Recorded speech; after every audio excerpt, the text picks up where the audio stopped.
All right, we're gonna start another custom case mod thing. NZXT saw what we did for Mark in the Destiny 2 build, and he was like, hey, that's pretty cool. We wanna sponsor a build like that. And we were going back and forth on ideas and stuff, and well, actually, I was going back and forth with ideas. They were just kind of like, yeah, here, we'll sponsor it, and you do what you gotta do. So I kind of went back and forth, and I really wanted to do like a World of Warcraft theme, but then with everything that's kind of going on with Blizzard, I was like, fine, we'll do a Red Dead Redemption 2 theme, because Red Dead Redemption has always been such a popular game. And then that kind of had a show launch, and now that that's all working again, we're back to doing Red Dead Redemption 2.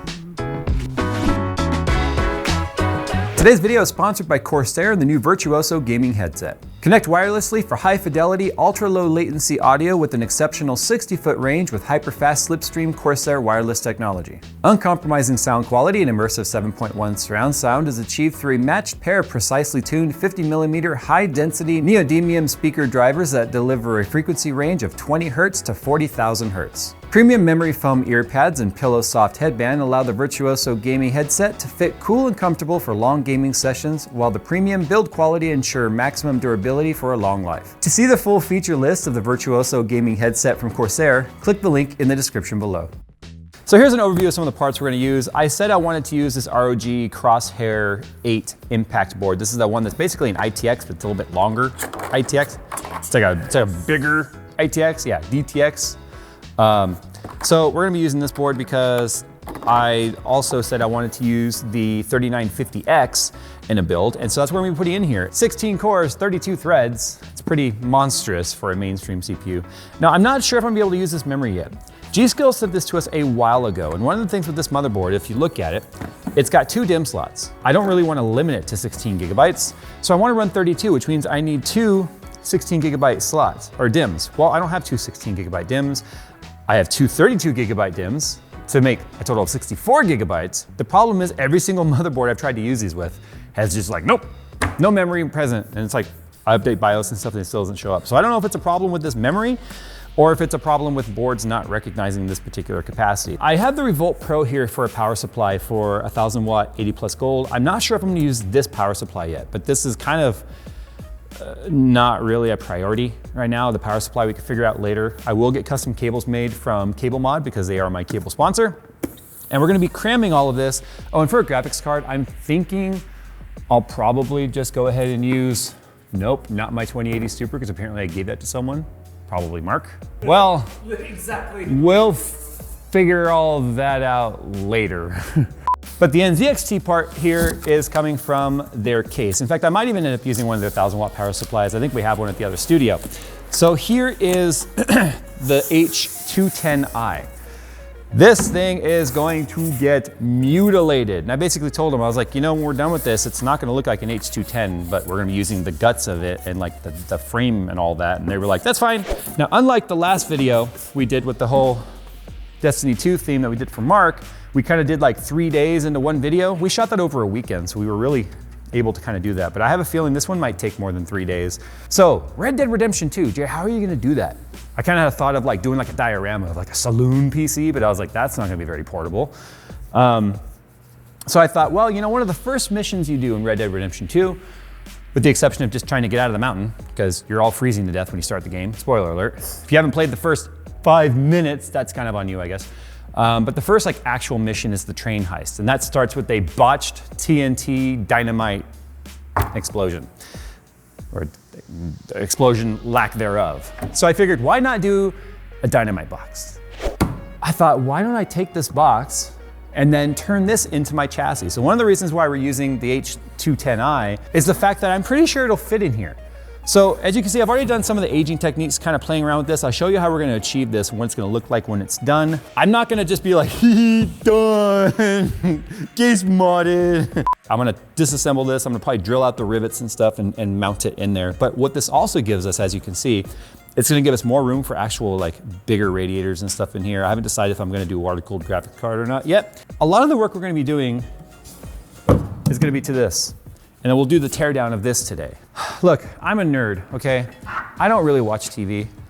I watch a ton of just DIY, model building, set building movies, like where people behind the scenes on how set designers do their movies and stuff.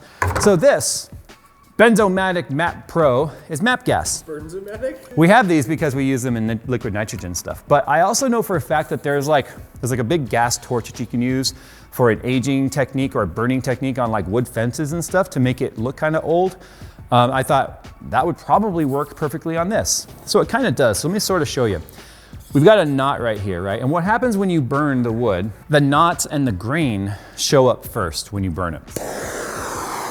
I can get the wood to start to look really aged. Now I thought like, well, you know, I could just stain this. But I did some research and, you know, stain, although it did exist back in the 1800s, things like paints and stains were not really frequently used. A lot of the colors and stuff you saw was just the raw wood itself. And then sometimes they do like what they called a whitewashing. Whitewashing was not white paint. It was a type of like almost like a dye or a stain, but painting was not really that prevalent back in the 1800s. The only time wood staining was really a thing was like the super rich, the people that had these really nice homes and stuff with like the oiled and polished like tables and things, they would have stain. So what I'm gonna do right now, I'm gonna continue working on this. Now I'm doing this indoors. I suggest you do it outside. You are on your own if you attempt to try this at home. You burn down your she shed, it's not my fault.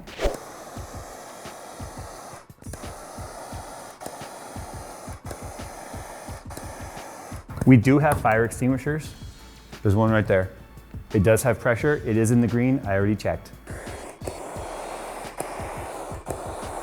So you can see this is just sort of like first passes here. I still have to do some disassembly on this. Like obviously have to make fan intakes and place to plug in the cables and all that sort of stuff. But you can see now some of this does come off. It's getting on my hands here. That's just sort of the burn fuel. So when we're done, we'll be doing a wipe down and some of the really dark areas will lighten up a little bit. If it's too dark in certain areas, you can sand it down and do it again. So this is a side I haven't even touched yet. So you can kind of get an idea. Like I'm gonna burn down inside this. This might actually catch on fire.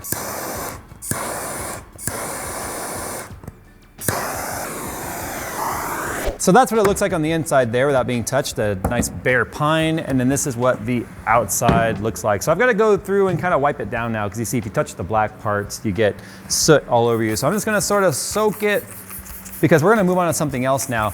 And by now, anyone that has worked with various wood stains or done custom woodwork is probably like, Jay, why don't you just get a aging stain and call it a day?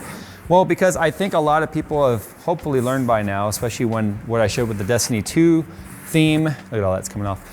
And the way I like to operate is if I can do it and make it look real by making it real, then I will.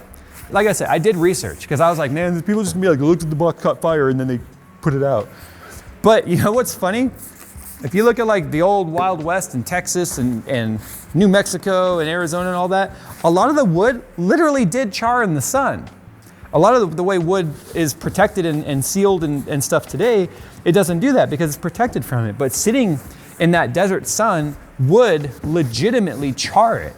So this here, and I haven't decided if I want it to like swing up to expose the PC or if I want to have it swing out. Either way, I got the hinges. And I'm gonna have to get the little latches to like latch it closed. Now something else we're gonna do too, to really sort of sell the effect, is we're gonna be making sticks of dynamite. And I don't wanna end up on no FBI watch list or anything. So I'm not gonna be titling this, How to Make Dynamite. But we got these PVC pipes that are roughly the right diameter and stuff. And then I'm gonna cut them and I'm gonna bundle them and we're gonna make fake fuses and stuff and I'm gonna paint it so that I can put like, you know, some dynamite on top of the box or something. And then what we'll do on this side is I actually got stencils and stuff so I can actually put TNT or spell out dynamite, whichever's more appropriate, because apparently TNT and dynamite are very different things. All right, so first things first, I've got to get these side panels off. Actually, I need to take all these panels off. We're gonna be drilling out some rivets. Like I said, I don't want to just stick the case in there and be like, done, and cut some holes. And I also don't want to just mount everything to the inside of this wood. I want to use the structural chassis from this NZXT case so that I have all the proper measurements are done, all the PCI Express like hold downs are proper, all that sort of stuff. That's why I said I got approval from NZXT on this sponsored built by them to be like, hey, you know, it's not gonna look like an H210. They're like, that's fine. Oh, everything's channeled in here because it's the eye, right? So it's intelligent. It's got this controller right here. Everything's already pre-wired. And the thing is, I'm gonna be retaining all of this, which is one of the reasons why, like I said, I'm gonna use the skeleton of this particular chassis. So that's gonna make things a lot easier. It's also already all black, but I'm debating painting this all brown be like the inside of, you know, like the inside of that. I think it'd be sick to age the channel, the cable channel slash like accent piece too, like contrast color, but like make it all like all Disney TV. How about I just go get some balsa wood and make it balsa woody, right? Or so that it actually has a wood theme to it. See, the end, that's the cool thing about case modding, and this is why I'm like, I've wanted to do case mods for a long time, and I've talked about this in that Destiny 2 build, that I have wanted to do more of this on this channel, and I never had a shop or anything where I could do it, or multiple sets where I could shoot another video without this one stopping me from a good workflow.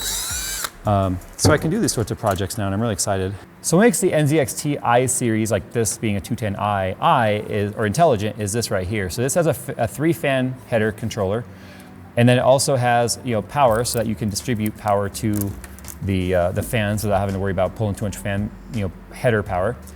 And then you also have USB control, because this does use CAM. Now we'll be doing a video about CAM. It's actually been quite updated. It's a piece of software I used, and I've used it for a long time. Skunkworks is actually controlled by CAM as well. It's come a long way. It had some rocky times, and they've really improved that. So I just want to put that out there, that it's a piece of software that I think deserves a second chance. I already know exactly which mode I'm going to use for this, for CAM, or from CAM when it comes to lighting.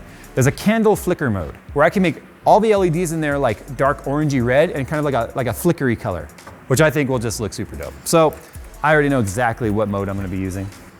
Let's make sure there's no electronics in there. Cool. So because we're drilling this out, there will be some small metal shavings. Clearly, don't do this. See? So that rivet, top rivet just popped off. Oh, geez. And now that piece, as you can see, is now free. So I'm just gonna go around and do all of these.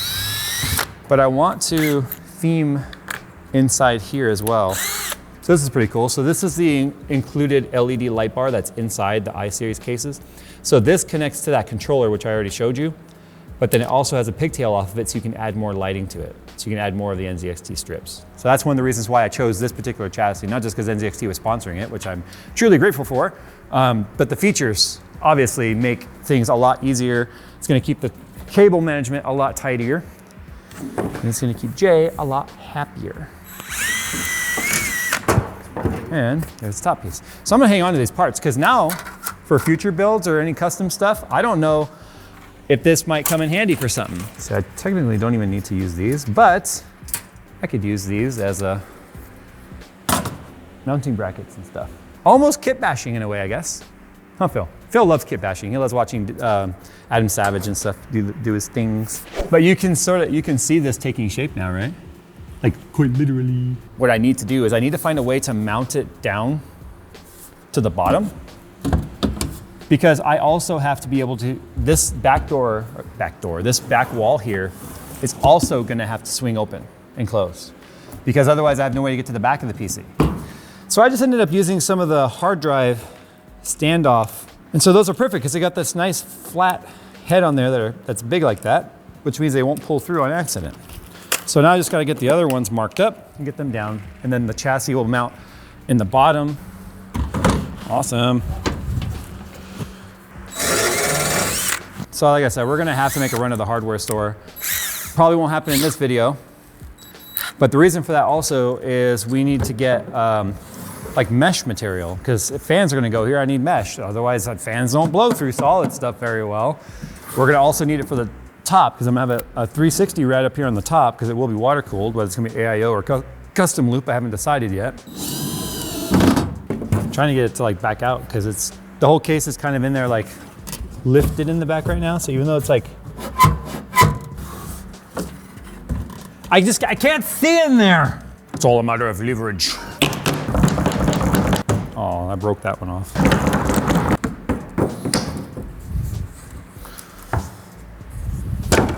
Oh, meant to do that. It's all good. It's all good. It's all good. There we go. Now I can get this thing bolted in. The computer part. It's a computer. Sweet.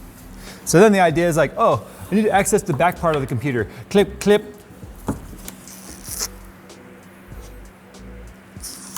Click, click. Hold on, I gotta touch up my paint job. So, all right. Guys, that's where we're gonna stop today. I think you can sort of, whoa, okay, remember, there's not much rigidity there. Yeah. I think you guys get the idea. So if you guys have any sort of suggestions for this along the way, just let me know. Doesn't mean I'm gonna go with it, but sometimes I get inspiration and ideas from the suggestions you guys get. I'm like, okay, that may not work, but if I tweak that idea, here's what we come up with. But I think this one's gonna be pretty cool. I'm really looking forward to this. I gotta go pop that though. It's continuing to grow. I did that for you, internet.